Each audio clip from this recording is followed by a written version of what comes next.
Welcome to the 1 Hour Guide by Anil Nathu.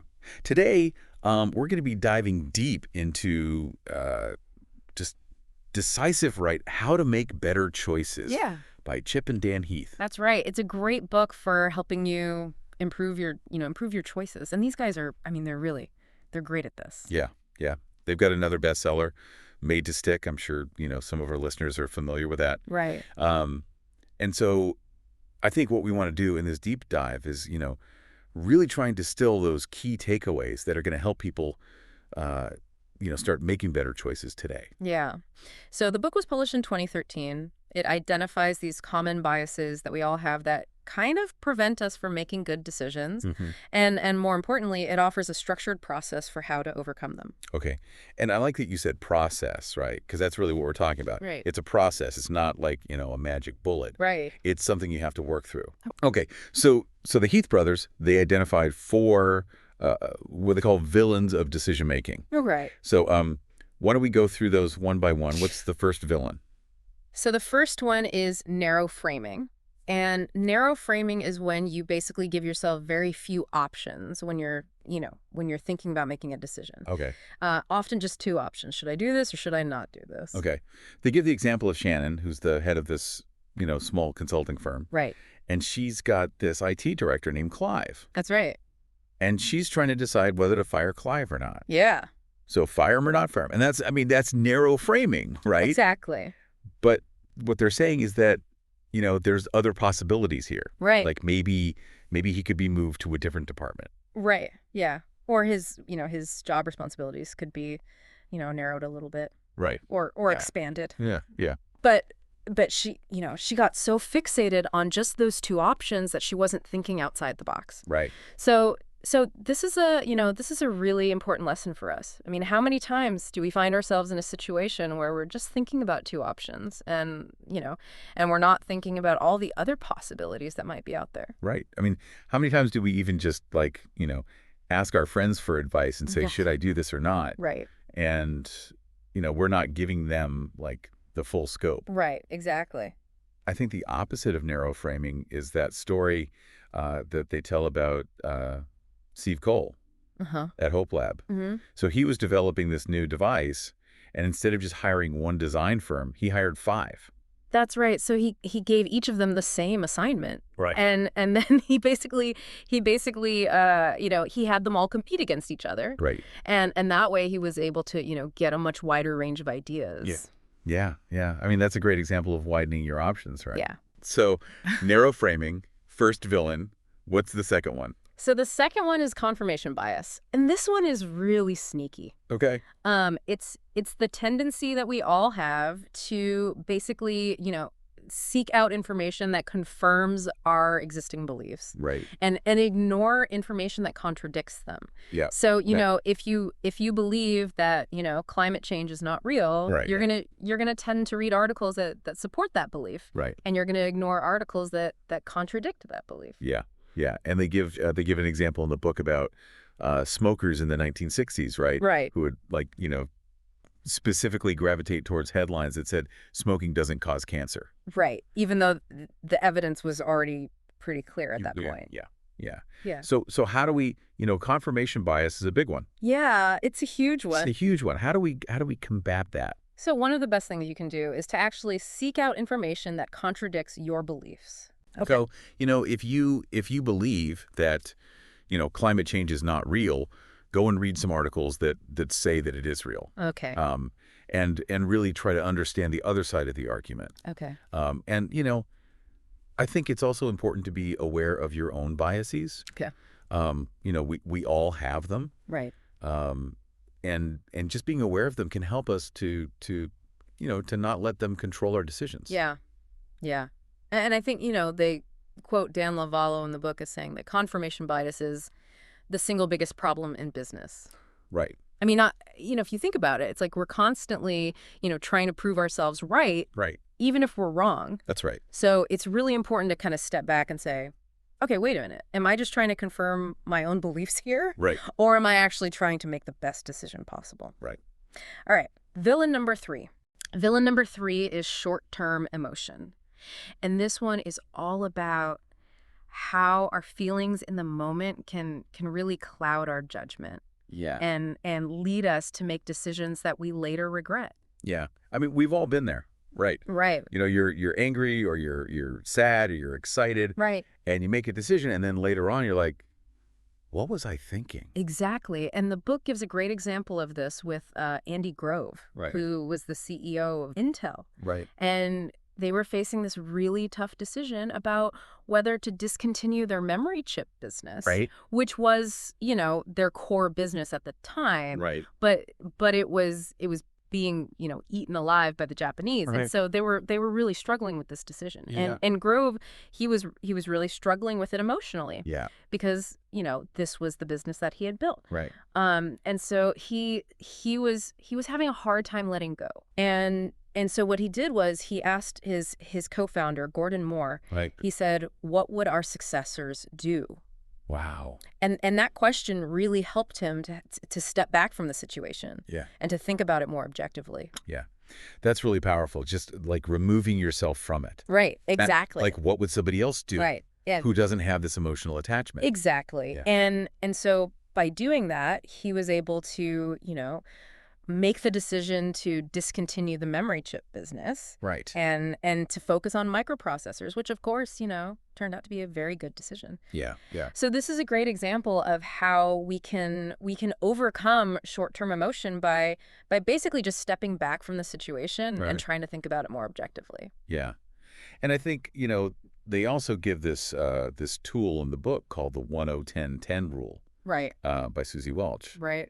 And that basically says, how will you feel about this decision in 10 minutes? Right. How will you feel about it in 10 months? Right. And how you feel about it in 10 years? Right. And so by thinking about the long-term consequences of your decisions, Right. you can kind of, get a better sense of whether it's the right decision or not. Right. Exactly. Yeah. So short-term emotion, very dangerous. Dangerous. Okay. And the fourth villain. The fourth villain is overconfidence. Okay. And this is the tendency that we all have to basically think that we know more than we do. Yeah. And to be more confident in our predictions than we should be. Yeah. And this can lead us to make some really bad decisions. Yeah. The book gives the example of Decca Records famously turning down the Beatles. Right. They said guitar groups are on the way out. Yeah. And of course, that turned out to be a pretty bad decision. It didn't age well, that one. No, it didn't. No, it didn't. And they also give the example of Andy Grove's colleagues at Intel, right? Who thought Yeah. that, if they stopped making memory chips, Yeah. that their R&D would suffer. Yeah. And of course, that turned out not to be true. Yeah. So overconfidence is a really dangerous villain. Yeah. I think it's really easy to fall into that trap, especially when you're an expert in something. Right. And you've been doing it for a long time. Right. You start to think that you know everything. Right. But, the world is constantly changing. Right. And we need to be open to new information. Exactly. And to changing our minds. Yeah. Okay, so those are the four villains: narrow framing, confirmation bias, short-term emotion, and overconfidence. Okay. So that's what we're up against. That's what we're up against. Okay. So what do we do about it? So the Heath brothers, they offer us a process called WRAP. Okay. And this is a 4-step process for making better decisions. Okay. So the first step is W, which stands for widen your options. And this is all about, basically what we were talking about before. It's about not getting stuck in that narrow frame. It's about generating more options. Right. And they give a couple of really good techniques for doing this. Okay. One of them is called multi-tracking. Okay. And this is where you basically, you pursue multiple options at the same time. Right. So, instead of just, picking one option and going with it, you pick a few options and you pursue them all at the same time. Okay. And they give the example of Lexicon, which is a naming company. Right. And they're the ones who came up with names like BlackBerry and Pentium. Right. And they use this technique of multi-tracking. Okay. So they'll come up with, a bunch of different names and they'll test them all out. Right. And they find that this is a much more effective way to come up with a good name Right. than just, picking one name and going with it. Yeah. Yeah. And I think that makes a lot of sense. I mean, if you think about it, when you're writing, you don't just write one draft. Right. You write multiple drafts. Right. And you get feedback on them. Right. And you revise them. Right. And so it's the same thing with decision making. Right. You should be generating multiple options. Right. And getting feedback on them. Exactly. Yeah. And they also talk about this idea of finding someone who's already solved your problem. Right. Which is, it's such a simple idea. Right. But it's so powerful. Right. Because, chances are somebody else has already faced the same problem that you're facing. Right. And they've come up with a solution. Exactly. So, why reinvent the wheel? Right. Go out there and find somebody who's already solved the problem. Exactly. And they give the example of Sam Walton, who was the founder of Walmart. Right. And he was famous for basically, going to his competitors' stores and just looking around and seeing what they were doing. And he would, he would take ideas from them. Right. And he would adapt them to his own business. Yeah. Yeah. And that's a great example of, just being open to learning from others. Right. Yeah. And not being afraid to, to copy what works. Right. And they also give the example of Kaiser Permanente. Right. Which is a healthcare provider. Right. And they were able to dramatically reduce their sepsis rates by adopting protocols that had been developed by other hospitals. Uh-huh. So, they basically just went out there Yeah. and they found someone who had already solved the problem and Yeah. they adopted their solution. Yeah. Yeah. So it's a great example of, not being afraid to look outside your own organization for a solution. Exactly. Yeah. So that's widen your options. Okay. So that's W. What's R? So R is reality test your assumptions. And this is all about, basically challenging your beliefs. Right. And trying to find information that disconfirms them. Right. Because we talked about confirmation bias. Exactly. We're always trying to confirm our beliefs. Right. So this is the opposite. This is the opposite. This is like, okay, let's try to prove ourselves wrong. Exactly. Yeah. So how do we do that? So there are a couple of techniques that they offer for doing this. Okay. One of them is to basically, just ask yourself what would have to be true for this to be a good decision. Okay. And so, if you're thinking about, starting a new business, Right. you might ask yourself, what would have to be true about the market? Wow. What would have to be true about my competitors? Right. What would have to be true about my own abilities? Right.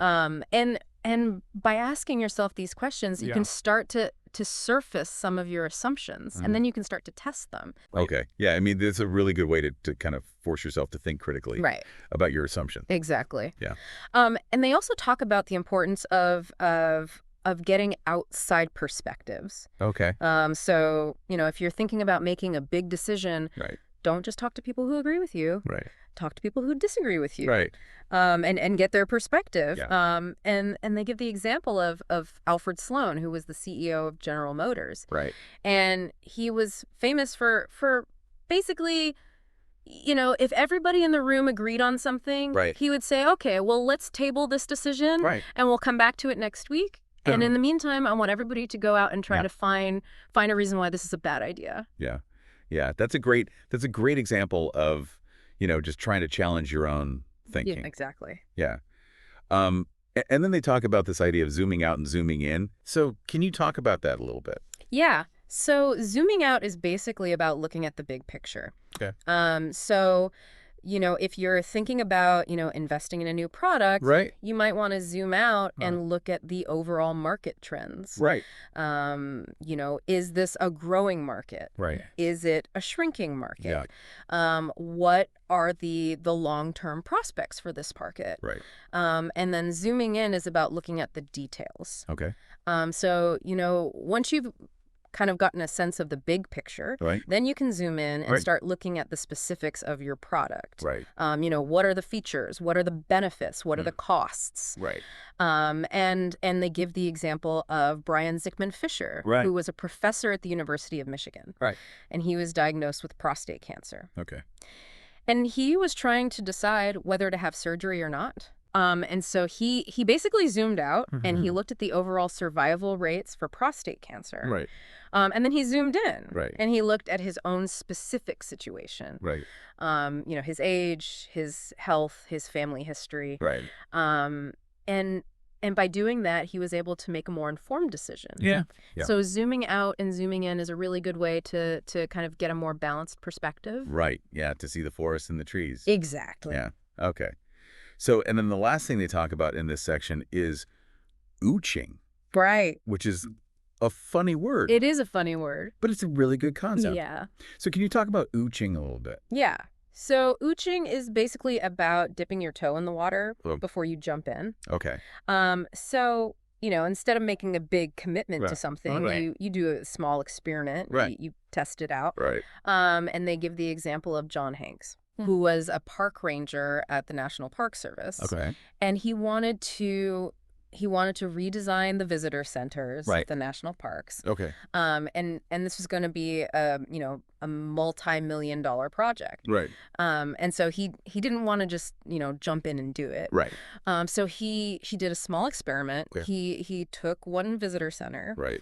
And he redesigned it. Okay. And he tested it out. Right. He got feedback from visitors. Right. And based on that feedback, he was able to, make some changes and then roll it out to the other visitor centers. Yeah. Yeah. So it's a great example of, not just, going with your gut, Right. but actually testing things out Right. in the real world. Exactly. Yeah. And they also give the example of Scott Cook, Okay. who's the founder of Intuit. Okay. And he was developing a new product. Right. And he wanted to test it out in India. And so he basically, he went to India and he did a small pilot program. Right. And he got feedback from users. Right. And based on that feedback, he was able to, make some changes and then launch the product more broadly. Yeah. Yeah. So ooching is a great way to de-risk your decisions. Right. Exactly. Yeah. Okay. So that's reality test your assumptions. That's right. What's A? So A is attain distance before deciding. Okay. And this is all about, basically taking a step back from the situation and trying to get some emotional distance from it. Right. And they give a couple of techniques for doing this. Okay. One of them is to think about what you would advise a friend to do Right. if they were in your situation. Right. And so, if you're struggling with a decision, Right. you might want to just imagine that, your friend is in the same situation and what would you advise them to do? Yeah. And often, when we think about it from that perspective, Right. it can help us to see the situation more clearly. Right. And they also talk about the importance of thinking about your core priorities. Okay. So, what are the things that are most important to you in life? Right.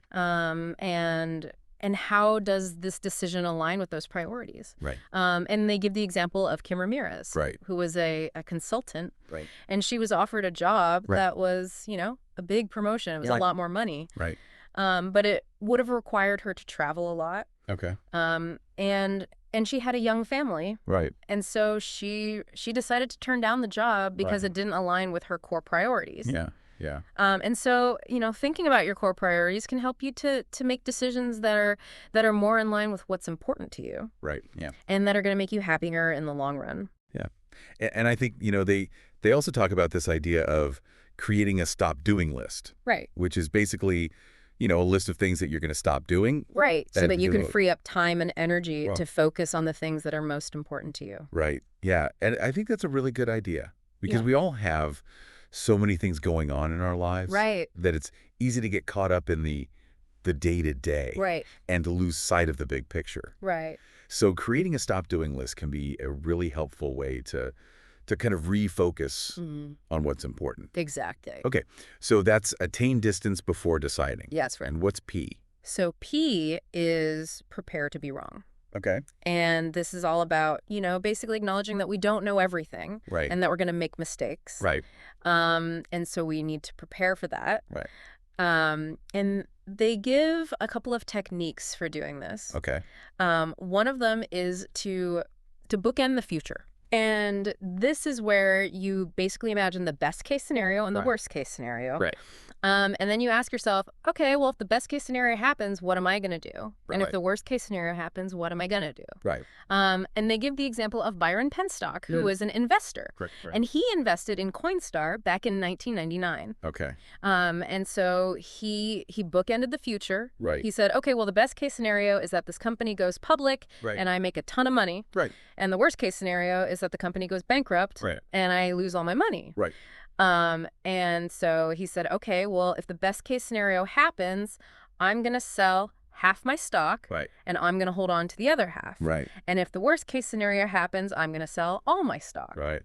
Um, and so by doing that, he was able to, basically protect himself Right. from both the upside and the downside.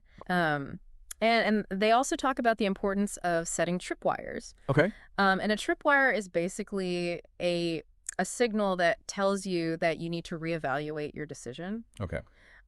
So, if you're launching a new product, Right. you might set a tripwire that says, okay, well, if we don't sell this many units in the first month, Right. then we're going to pull the plug. Right. And so by setting these tripwires,